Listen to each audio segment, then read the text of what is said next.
मैं 26 साल की हो चुकी थी, इसलिए माँ ने जो भी पहले रिश्ता आया उसके लिए हाँ कर दी थी। उन्होंने कोई छानबीन ना करवाई थी, क्योंकि पिछले 2 साल से मेरे रिश्ते टूटते ही जा रहे थे और माँ को लगता था कि किसी ने मुझ पर जादू करवाया है, इसलिए शादी से इनकार करने का सवाल ही पैदा नहीं होता था। अपनी बुद्धि माँ का ख्याल करते हुए मैंने भी अपनी रजामंदी दे दी थी। मेरे ससुराल वालों को शादी की जल्दी थी, माँ ने भी हमारी हैसियत के मुताबिक जल्दी ही शादी कर दी थी। मुझे शादी की बात पता लगा कि पति तो बाहर मुल्क में काम करता है। शादी के चंद दिनों में ही वो वापस चले गए थे। मैं हैरान थी, उन्होंने ये बात हमें पहले क्यों नहीं बताई थी। मैंने अब अपनी सास से पूछा कि आप लोगों ने पहले क्यों नहीं बताया, तो सास एकदम घबरा गई और इस बात का जवाब इस अंदाज में दिया जैसे भी इस बात को नज़रअंदाज करना चाहती हो। मुझे सास से कोई जवाब ना मिला था, लेकिन हैरान करने वाली बात तो ये थी, अगर वह हमें बता देती कि मेरा पति बाहर के मुल्क में काम करता है तो उससे मोहल्ले वालों और बाकी सब मेरे पति की और इज्जत करते। खैर, उन्होंने अगर नहीं बताना था तो उन्होंने ऐसा करके दिखा भी दिया था। मैं अब क्या कह सकती थी। उनका तो बस यही कहना था, तुम्हारे कदम बहुत अच्छे साबित हुए हैं, जल्द वीज़ा लग गया है। ये बात सुनकर मुझे यूँ महसूस हुआ था जैसे सास जानबूझकर किसी मकसद के तहत तक ऐसा कर रही हो। लेकिन मैंने अपने दिमाग को झटका और शादी के शुरू दिनों में ही अपने ससुराल वालों के दिल में अपनी जगह बनानी शुरू कर दी। मेरे ससुराल में बस एक सास और एक नंद और 15 साल का देवर था। 15 साल का देवर दिमागी हालात से ठीक नहीं था। ये बात मेरी सास ने शादी के दूसरे दिन ही मुझे बता दी थी। मुझे देवर की दिमागी कमज़ोरी से कोई मसला नहीं था। मैंने शादी के बाद देखा कि सास अपने बेटे के सारे काम खुद ही करती थी। ज़िंदगी अच्छी गुजर रही थी। मेरी नंद और मेरे अच्छे दोस्त बन गई थी। पति से भी मेरी बात होती रहती थी। ज़िंदगी अपनी डगर पर चल रही थी। अचानक मेरी ज़िंदगी में ऐसा किस्सा पेश आया जिसने मेरी ज़िंदगी को ही बदल कर रख दिया था। मैं सोच भी नहीं सकती थी कि मेरे साथ इतना बड़ा धोखा हो जाएगा। एक दिन मैं जैसे ही कमरे से बाहर निकली, देवर मुझे देखते ही दूध पीने की जिद करने लगा। ये बात मुझे अजीब लगी, क्योंकि मेरा देवर ज़्यादातर खिलौने में ही बिजी रहता था। देवर की बात सुनकर नंद जल्दी से उसे कमरे में ले गई। ये सब देखकर मेरे दिमाग में बहुत गलत ख्याल आ रहे थे। मुझे समझ नहीं आ रहा था इस घर में ये सब हो क्या रहा है। अभी चाय पी ही रही थी कि थोड़ी देर बाद मेरा देवर कमरे से बाहर निकला। मैंने देवर को देखा तो उसका हुलिया देखकर मुझे हैरत हुई थी। मेरे देवर का मुंह दूध से भरा हुआ था। देवर के बाद मेरी नंद भी कमरे में बाहर निकली थी। नंद के कपड़ों पर भी दूध की बूंदें मौजूद थी, मगर मुझे याद था जब नंद कमरे में गई थी उसके कपड़े प्रेस किए हुए थे, और अब कपड़ों का ये हाल देखकर मेरा तो दिमाग ही अपनी जगह पर न रहा था।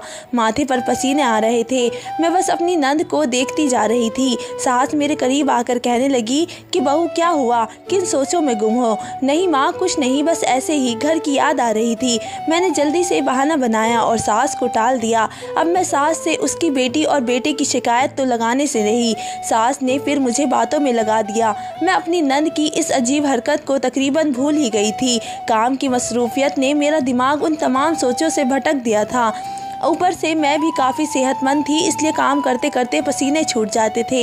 एक दिन मैं अपने कमरे में आराम करने की वजह से लेटी हुई थी कि मेरी सास कमरे में आई तो मुझे पता न चला, और मुझे अचानक किसी की मौजूदगी का एहसास हुआ तो मैं उठ बैठी। अपनी सास को देखकर मैं डर गई थी। मेरा ध्यान किसी और तरफ था, इसलिए मैं चौंक कर डरना अनोखी बात नहीं थी। जल्दी से मैंने खुद को संभाला और सास से पूछा, माँ सब ठीक तो है? आपको कुछ काम था बहू? मैं बस तुमसे एक बात कहने आई हूँ। मैंने अपनी सास को कहा, माँ बताए क्या बात है? तब सास मुझे देखने के बाद आराम से बोली कि बहू मेरी बात का बुरा मत मानना, तुम जानती हो तुम्हारा जिस्म भरा भरा सा है, और ऊपर से तुम्हारा देवर भी थोड़ा पागल सा है। उसकी दिमागी हालत ऐसी है कि कुछ भी बोल सकता है और कर भी सकता है, इसलिए तुम जब भी कमरे से बाहर निकलो तो अपने आप को अच्छी तरह ढक कर निकला करो। वे खामोश हुई तो मैं उनका मुंह तकने लगी थी। उन्होंने क्या कहा था, उनकी बात मुझे जितनी हैरत होती उतनी कम थी।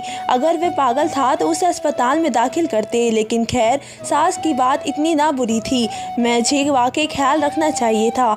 मैं अगर अपनी सास के सवाल करती तो न जाने वे मेरे बारे में क्या सोचती। मैंने खुद को समझाया कि सही ही तो कह रही है, मुझे अपने पहनने और ओढ़ने का ख्याल रखना चाहिए। उसके बाद मैंने सास को कुछ भी कहने का कोई मौका ना दिया था। मैं खुद पर अपने ध्यान देने लगी थी।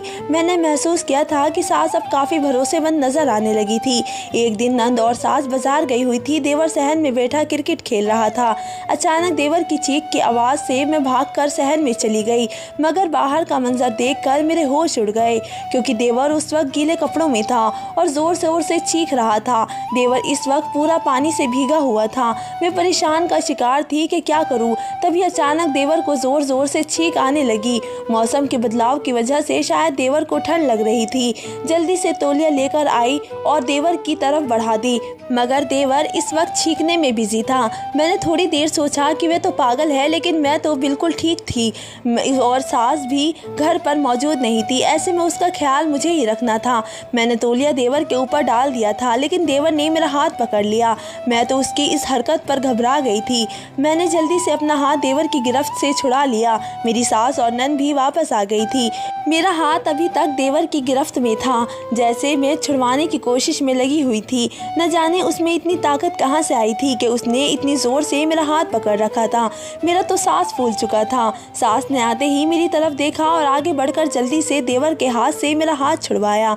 मैं जल्दी से अपने कमरे में चली गई थी और जाते ही कमरा अंदर से बंद कर लिया था। अपने देवर की इस हरकत की वजह से आज मैं सास और नंद के सामने खुद को बार बार शर्मिंदा महसूस कर रही थी।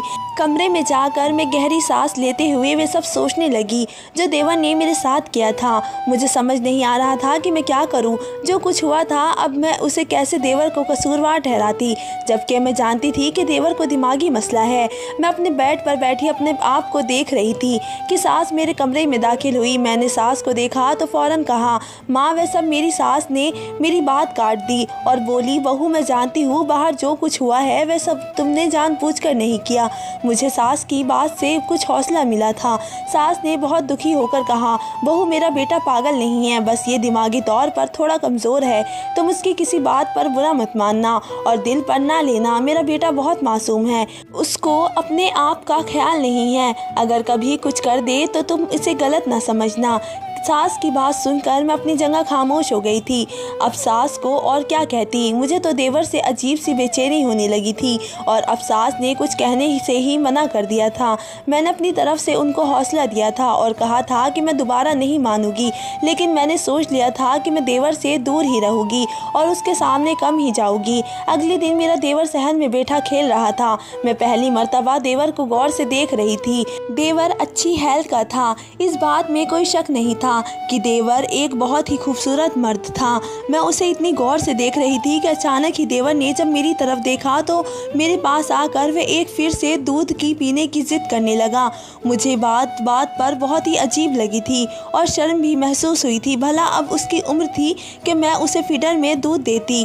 मैंने सास से ये बात करने की सोची और उनसे कहा कि मैंने ये बात महसूस की है कि देवर मुझे देखते ही अजीब हरकतें करने लगता है। मेरी बात सुनकर सास के चेहरे पर एक अजीब सी चमक आई थी, जिसे मैंने गौर से देखा था। तब सास फौरन बोली, नहीं बहू तुम कैसी बातें कर रही हो। मेरे बच्चे को तो अपना होश नहीं है, वे तुम्हारे बारे में कैसे कुछ गलत सोच सकता है। तुम्हें ज़रूर कोई गलत फहमी हुई होगी। मैं सास का जवाब सुनकर खुद ही खामोश हो गई थी। अब उनको और क्या कहती। उनकी नज़र में तो उनका बेटा बहुत मासूम और भोला था। मैं खामोशी से उठी और बाकी के काम निपटाने लगी। मैं रात होने से पहले ही सारे कपड़े छत से उतार कर ले आई थी। जब नंद के कपड़े उसके कमरे में देने के लिए गई तो दरवाजे पर दस्तक देने से पहले ही नंद तौलिया से अपने बालों को साफ करती हुई कमरे से बाहर आ गई। मुझे देखकर एक पल के लिए उसके चेहरे का रंग उड़ गया था। उसके बाद वह जल्दी से पानी पीने को कहते हुए बाहर की तरफ चली गई। मैं हैरानगी से उसे जाते हुए देख रही थी। मैंने ज़्यादा गौर न किया और उसके कपड़े बेड पर रखकर वापस जाने की वजह से जल्दी कमरे के अंदर चली गई। लेकिन अंदर जाते ही देवर को बगैर कमीज के उल्टे मुंह बेड पर सोते देखकर मेरे कदम वहीं जम गए थे।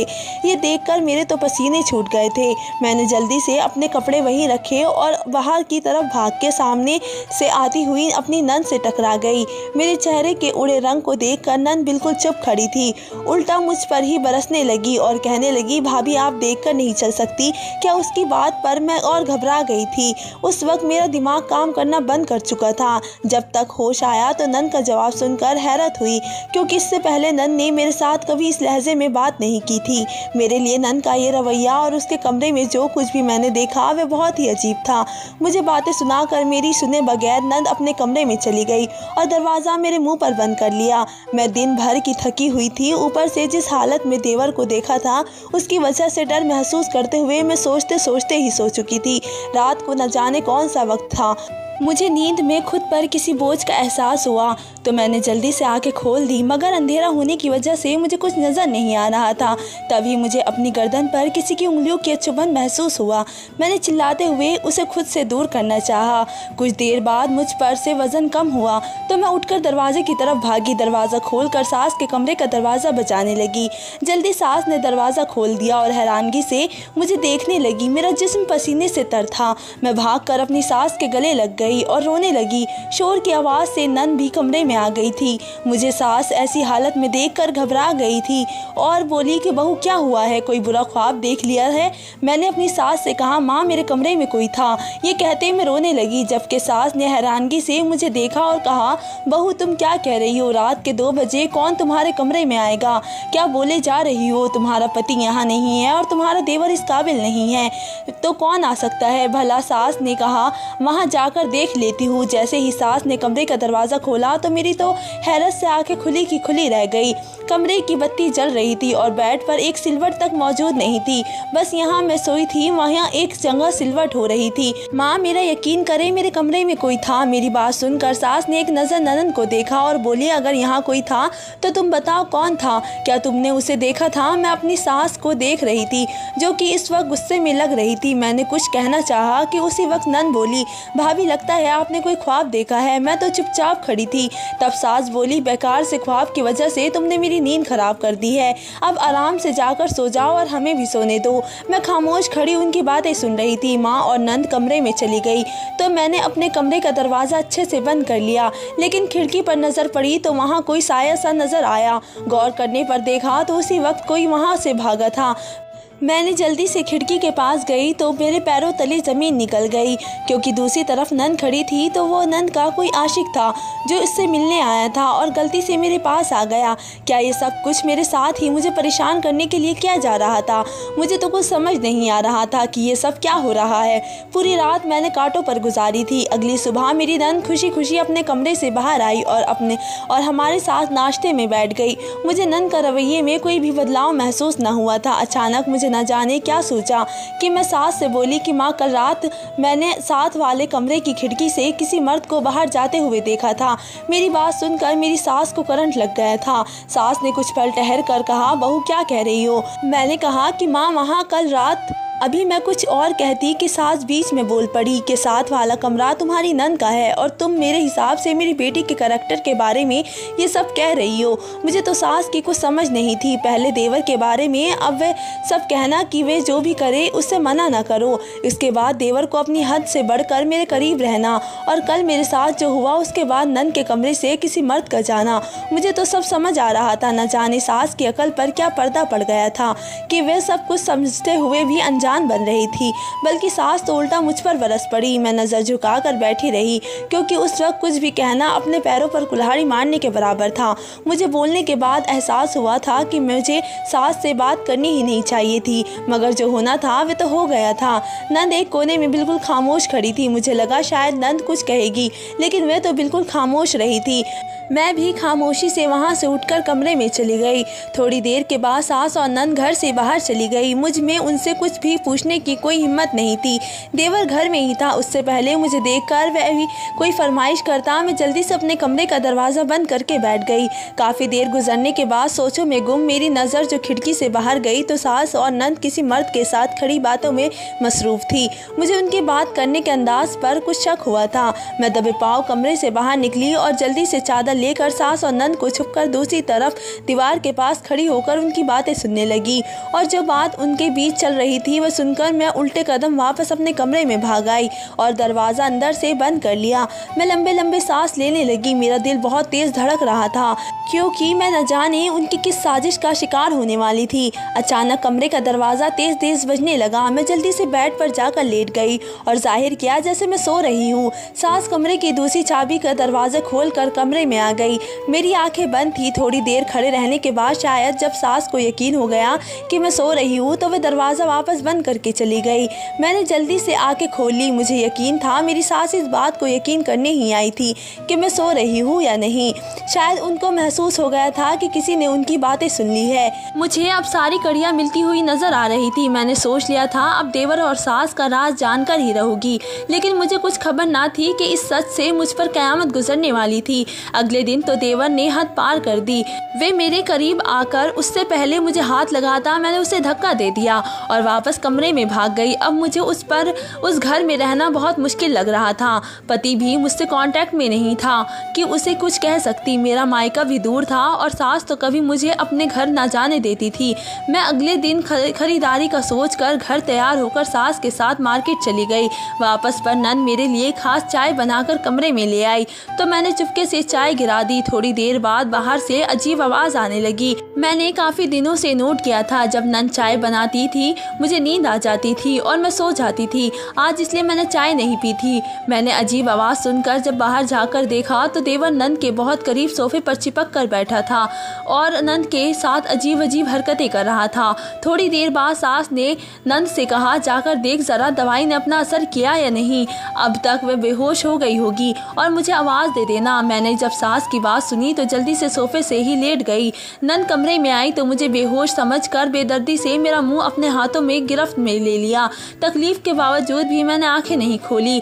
तभी नन ने पुकार कर देवर को कमरे में आने को कहा। सास भी कमरे में आ गई थी। बस आज इस अजाब से जान छूट जाएगी। कितने पापड़ पेलने पड़े हैं इस लड़की के लिए। मैं दिल में डर कर सोच रही थी कि ये जो मनसूबा उन्होंने बनाया है कहीं वह उल्टा ही ना हो जाए, क्योंकि मैंने कमरे में कैमरा लगा दिया था और पुलिस को भी आगे आगाह कर दिया था।